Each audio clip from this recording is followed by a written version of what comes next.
इस वीडियो में मैं आपको बताऊंगा कि आस या हबुल्लास को कैसे इस्तेमाल करते हैं खूनी पेचिश, असहाल, खूनी बवासीर और ज़्यादती अय्याम के लिए, बालों को लंबा और घना करने के लिए, दांतों और मसूड़ों की हिफाजत के लिए और जिस्म की बू और पसीने के लिए। तो इस वीडियो को आखिर तक देखिए।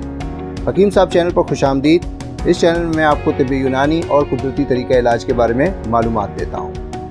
तो आएँ इस वीडियो को शुरू करते हैं। सबसे पहले आस या हबुल्लास को खूनी पेचिश, खूनी बवासीर, ज़्यादती अय्याम जैसे अमराज के लिए कैसे इस्तेमाल किया जाता है, आएँ देखते हैं। इसके लिए आपको चाहिए हबुल्लास या तुख्मे मूरत 3 ग्राम, बेख अंजुबार या अंजुबार की जड़ 3 ग्राम, पानी 20 से 25 मिलीलीटर तक। हबुल्लास और बेख अंजुबार को पानी में जोश दें और जोश आने के बाद इसे छान लें और इसमें हस्ब ज़रूरत चीनी मिलाकर सुबह और शाम खाली पेट इस्तेमाल करें। ये नुस्खा ना सिर्फ खूनी पेचिश व इसहाल, खूनी बवासीर और ज़्यादती अय्याम के लिए मुफीद है, बल्कि जिस्म से कहीं भी खून आ रहा हो, जैसे कि नक्सीर वगैरह या कोई ज़ख्म वगैरह लगने की सूरत में, तब भी ये नुस्खा इस्तेमाल किया जाता है और काफ़ी सूदमंद है। बालों के लिए आस का तेल। इसके लिए आपको चाहिए बरगे आस या आस के पत्ते 30 ग्राम, बाल छड़ 15 ग्राम, परस्या शाह 15 ग्राम, आमले का छिलका या पोस्त आमला 60 ग्राम और तिलों का तेल, जिसे तिब्बी यूनानी में रोगन कुंजत भी कहा जाता है, 1 किलो। ये तमाम दवाएं आपको किसी भी अच्छे पंसारी से आसानी से मिल जाएंगी। बरगे आस से लेकर पोस्त आमला तक तमाम दवाओं को पानी में रात को रख दें और सुबह अच्छी तरह जोश दें और जब जोश आ जाए तो छान लें। अब तिलों का तेल हल्की आंच पर गर्म करना शुरू करें और ये छना हुआ जोशांदा इसमें मिला दें और उस वक्त तक हिलाते रहें जब तक कि तमाम पानी खुश्क ना हो जाए। अब इसे छान कर किसी बोतल में महफूज कर लें।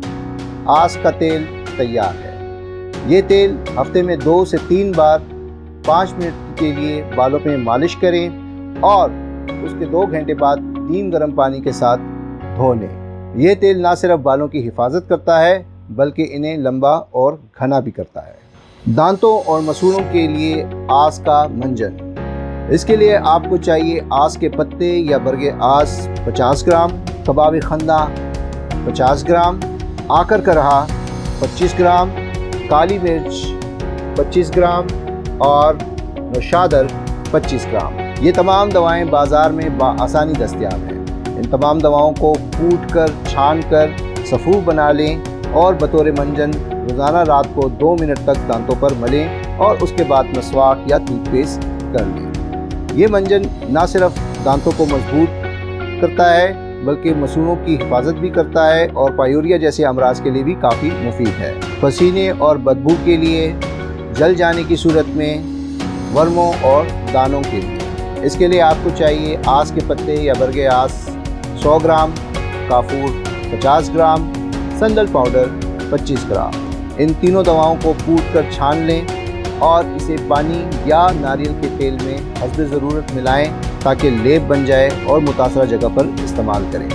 ये दवा एक बेहतरीन डिओड्रेंट है और वो लोग जिनको पसीने और बदबू की बहुत शिकायत रहती है उनके लिए काफ़ी मुफीद है। इसके अलावा जल जाने की सूरत में भी जिल्द पर ये लगाई जा सकती है और अगर जिस्म पर दाने या वरम है तो उस पर भी इसका इस्तेमाल किया जा सकता है। उम्मीद करता हूँ इस वीडियो में दी गई मालूमात आपके लिए मुफीद साबित होगी। इस वीडियो के अलावा मैंने आस या हबुल्लास पर एक और वीडियो भी बना रखी है जिसमें मैंने इसके फ़वाइद, इसके नुकसानात, इसके मुख्तलिफ नाम और दीगर इस किस्म की तमाम मालूमात दी हैं। अगर आप वो वीडियो देखना चाहते हैं तो उसका लिंक डिस्क्रिप्शन में मौजूद है। इस वीडियो को शेयर कीजिए, लाइक कीजिए, इस पर कमेंट कीजिए, चैनल को सब्सक्राइब करना ना भूलें और इसके अलावा घंटी का आइकन भी प्रेस कर लें ताकि मेरी तमाम वीडियोस की इत्तला बर वक्त आपको मिल सके। खुश रहें, सेहतमंद रहें। अल्लाह हाफ़िज़।